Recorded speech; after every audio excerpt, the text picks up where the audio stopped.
Shadyside, Ohio, devastated by a flash flood. Death, injuries, many missing. A time of terror. I almost drowned. That's when I grabbed onto the piece of wood. Then the current was taking me under the bridge, and it was taking me over. This is NBC Nightly News with Tom Brokaw. Tonight, sitting in for Tom, Faith Daniels, reporting from NBC News headquarters in New York. Good evening. Shadyside, Ohio was just a tiny town along the Ohio River. Population 4,000. But then last night, the rains came. 5 inches in less than 4 hours. And the town was swept away. Tonight, at least 16 people are dead. 58 are still missing. NBC's Dan Molina is there. The water smashed into this valley, tearing houses apart, wiping foundations clean, flinging cars as if they were toys. For those who watched it happen, it was the suddenness that was so difficult to believe. I mean, it looks like a typhoon or something you see in the tropics. It come up. We was sitting on a bar porch up there, and it come up. We watched it just rise. It rose 10 feet in 3 minutes. One rescue team tore into a house trailer that had been picked up and jammed under this bridge, hoping to find someone alive in the wreckage. This is all that's left of a dairy and chicken farm. There were about 10 people in this bar when it all started to happen at about 8 last night. Fran Gibbons was one of them. The water just came from all directions and come down, and it come on both sides of the bar, and people were standing here in the doorway hanging onto the door, and people in the trees. The creeks that run through this valley and another nearby usually dry up during the summer. The enormous concentration of rain, however, sent raging water everywhere. Hundreds searched the rubble through the day. Cleanup began where there was no hope of finding survivors. Those who lived through it are just beginning to breathe easy. Some here spoke of rebuilding, but unemployment is very high in these valleys. Many don't have insurance or an income. It's estimated that at least 75 homes are gone. Dan Molina, NBC News, Shadyside, Ohio. Amid all that devastation is an amazing story of survival. 9-year-old Amber Colvin is recovering tonight after being swept away by a wall of water. Surrounded by her family, she told of how she and her 12-year-old friend, Carrie Polivka, jumped into a bathtub to avoid the rising waters. The walls were starting to collapse, and that's when Carrie found out it was a flood, and then water was starting to come up through the basement. And then water was getting really high, then the ceiling bursted. And then Carrie was screaming under the water, and then the bathtub hit her in the head, and she passed out. I was thinking I was going to die. I was thinking I would never find my mom and dad. Tonight, her friend is still missing. Amber's parents had left home last night for just a few minutes to buy a postage stamp. The rains kept them from returning home for 6 hours. When they did, their home and Amber were gone. Karen and Dennis Colvin join me tonight. I can only imagine what you must have gone through the night, Mr. Colvin. It had to have been the longest night of your life. It most certainly was the longest night of my life. I never thought of it ever end. You were finally reunited with Amber this morning. What happened when you saw her, Mrs. Colvin? It was a miracle. It was just a miracle. She thought she was going to die, she said. What were your thoughts? Oh, we thought she did. We thought she was going. We prayed all night long. Prayed and prayed and prayed. And the miracle finally happened. We got a call at 7 o'clock that she was all right. You spent that very long night with Amber's friend's parents. Your joy today must be tempered somewhat with the fact that their daughter is still missing. I just still hope she's all right. All I can do is pray. As soon as we leave this broadcast, we're going over with the parents. Well, we wish the best for your family. I know you've lost everything, but you have the most important thing, and that is your family. That's right. Our thoughts are with you, your friends, and your neighbors there. Tonight, the rains are gone, the water has receded, and the healing and rebuilding begin. Still to come tonight on NBC Nightly News, billionaire Donald Trump can't come up with the money. And in the Midwest, They're back! they're the 17-year locusts. And NBC's Mike Leonard reports they showed up right on schedule. A big crackdown on street crime and street gangs. Federal agents fanned out on city streets today and arrested more than 160 gang members. Most of the action took place in Los Angeles. NBC's James Polk is there. It is a deadly mix, gangs, guns, and drugs. So violent it means a murder a night in Los Angeles. But two of the toughest gangs, the Bloods and the Crips, are now the targets of federal firearms agents. The Crips and Bloods have staked out a significant portion of the cocaine trafficking business in this country. In a very public show of force, the firearms agency, ATF, staged raids in almost a dozen states, arresting close to 200 suspects. In Los Angeles, at crack houses run by gang members. In Portland, Oregon, at this drug house, seizing both cash and cocaine. In St. Louis, where this man, once a licensed firearms dealer, was charged with selling as many as 300 guns to gang members. I really don't know what's going on. What'd you think when they came in the door? Hell is started. Gang members have outgrown the cheap pistols once part of street crime. These days they carry sawed-off shotguns and submachine guns. Los Angeles had more than 400 gang-related murders last year, both victims and killers often in their teens. But now carrying a gun while dealing drugs is a guarantee for prison time. That's a 5-year minimum mandatory sentence. No probation, no parole. You're gone. But with up to 100,000 gang members in the Los Angeles area, today's raids may not mean much. When you pick up all these guys off the street, put them in jail, it does nothing. Most of these fellas run a lot of their stuff from the jailhouse. At best, this is only a small beachhead in the war on drugs, and even that will be hard to hold. James Polk, NBC News, Los Angeles. The streets of Detroit turned into a war zone early today as a celebration of basketball victory turned vicious. It started when fans of the Pistons poured into the streets to cheer the team's win over Portland for its second NBA championship in a row. But then the revelry became a riot. There was scattered looting, gunfire, and a car plowed into a group of pedestrians. When it was over, 8 people were dead, hundreds injured. The last time Detroit saw anything like it was in 1984, when the Detroit Tigers won the World Series.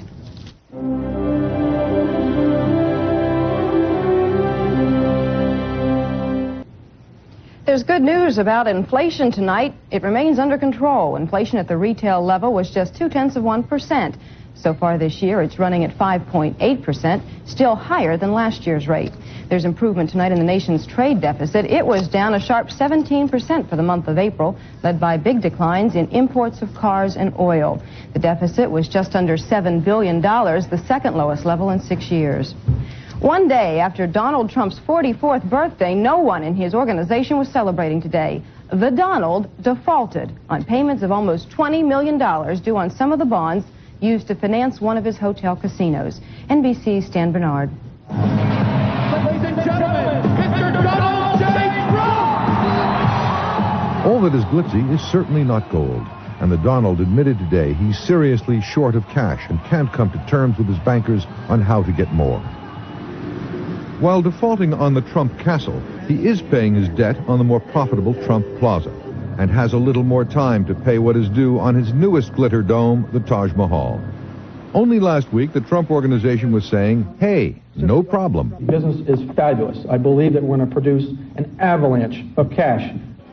Trump's default on the debt on the castle appears to feed the castle bondholders' lawsuit, which claims Trump hurt the castle to help the Taj. I think he stacked the deck in favor of the Taj.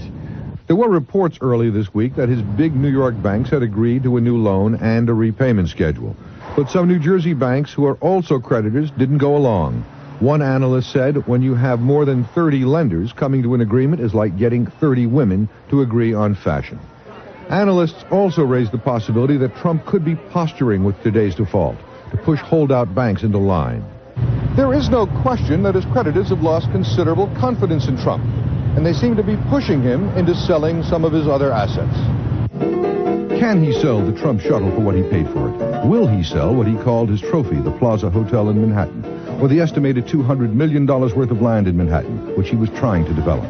The perils of the Donald are fraught with future debt payments in a dropping real estate market. Tune in next week to see if the Donald avoids the banker's buzzsaw. He only got nicked today. Stan Bernard, NBC News, New York. It's a long way from Trump's penthouse to the place where a small group of New York City's homeless live. But now their way of life is threatened. The place they call home is being reclaimed. NBC's Brad Willis reports. Far below the high-rises, beneath those who stroll in Riverside Park, down under the highway, that's where you'll find them, the tunnel people. Joe and John were the first to wander here 15 years ago. Joe's girlfriend Kathy and dozens more followed. And with the passage of time, this abandoned rail tunnel became home. That's enough. You want some there? No. There is embarrassment and shame, so they choose not to show their faces. But they do allow glimpses of their souls. I just get tired of being alone. I cry sometimes. Believe me, I do cry. With no electricity or running water, John has set up house inside a cinder block chamber. He reads books by lamplight, prepares meals, cares for a dog and 15 stray cats. Among his only friends, a menagerie of stuffed animals. Animals are better than people. You can trust them. They're always there when you need them. It has taken them years to build a way of life down here, but now they stand to lose everything they own. Amtrak is laying this new rail line straight through the heart of the tunnel people's home. We could not sit by and permit people to live in a railroad tunnel. It's not safe. But it's the safest place that Kathy and Joe have ever found. In their little room, Joe cares for Kathy. Her troubles began with epileptic seizures. Her life went downhill, then underground. Of course I get scared. Of course. Where am I going to go? I don't know if I'm going to go back to the street. I don't want to go back to the street. 5 years from now, where's John going to be? I don't know. The only thing I can tell you, I'm going to die down here. That's the only thing I can tell you. They crawled beneath the earth for shelter. But now it seems even that wasn't deep enough. Brad Willis, NBC News, New York. We reported here last night that the lower house of the Louisiana legislature was about to pass the toughest anti-abortion law in the nation. It bars abortion in all cases except to save the life of the mother, and it calls for stiff prison terms. Well, that bill was approved and sent on to the state Senate, where passage is also expected. But Louisiana's governor says he'll veto it. This word from the White House tonight: President Bush will veto a bill that would guarantee workers unpaid emergency leave to take care of family members or themselves. White House officials say the president isn't against family leave, but thinks it should be negotiated by companies and their workers. A lot of companies and investors were happy today. That's because on Wall Street, stocks hit a record high.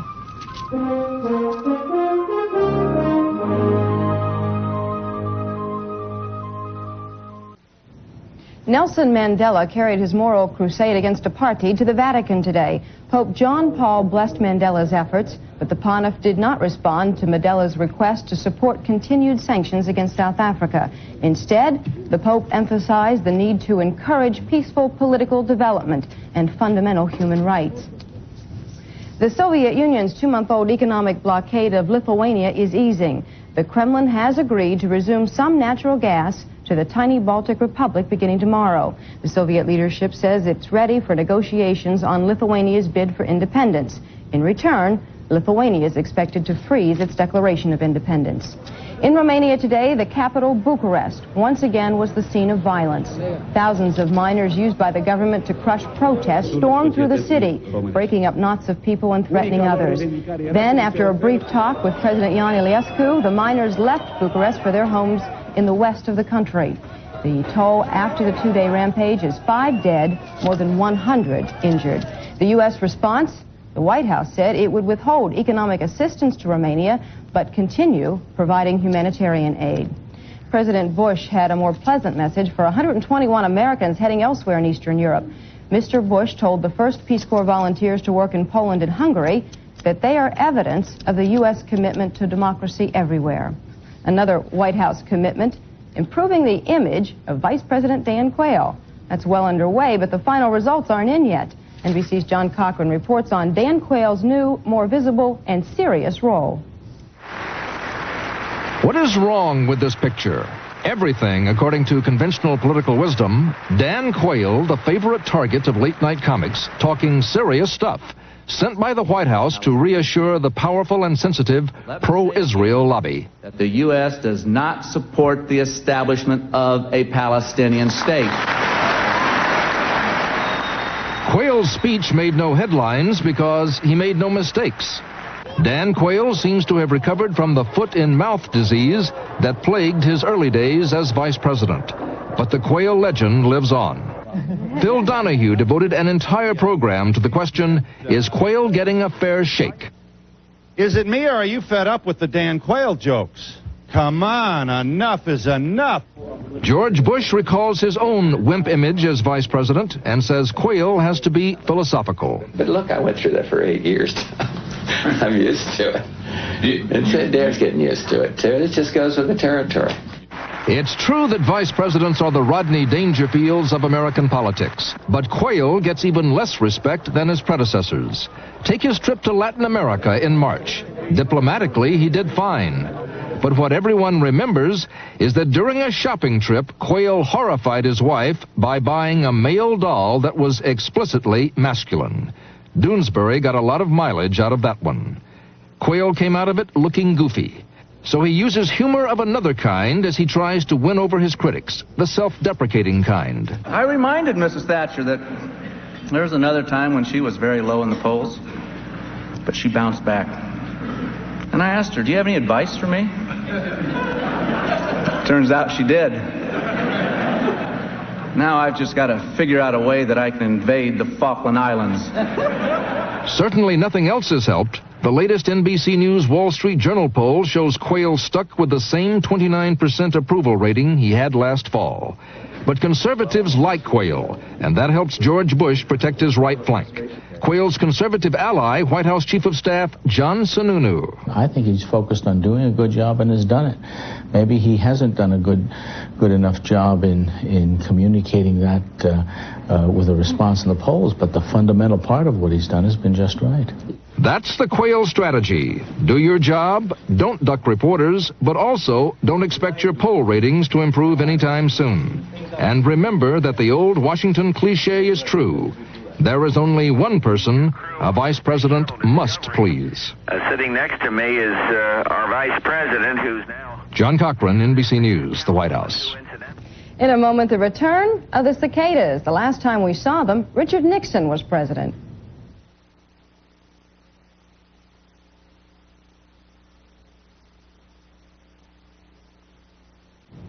And finally tonight, here they come, the cicadas. The last time the 17-year locust showed up in Illinois was 17 years ago. Well, they're back.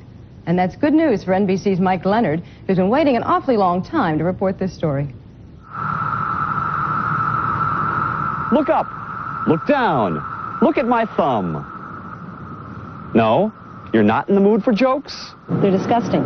They're terrible. They're all over the place. And they land on you and you're going like this, and they're just bad news. Can it be that it was all? Northern Illinois welcomes back the 17-year cicada. Or has time rewritten every line? Remember the Watergate hearings, the Kung Fu craze, the leisure suit?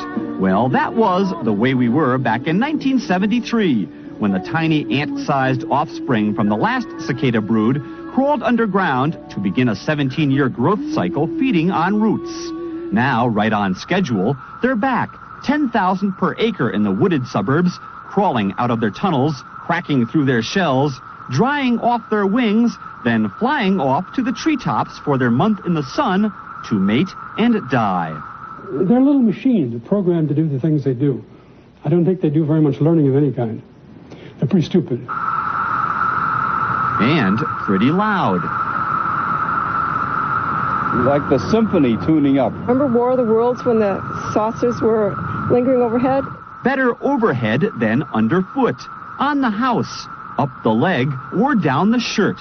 It's a feast for the eyes, and the dogs, and the birds, and, oh, we all know that sign in the grocery store is a joke.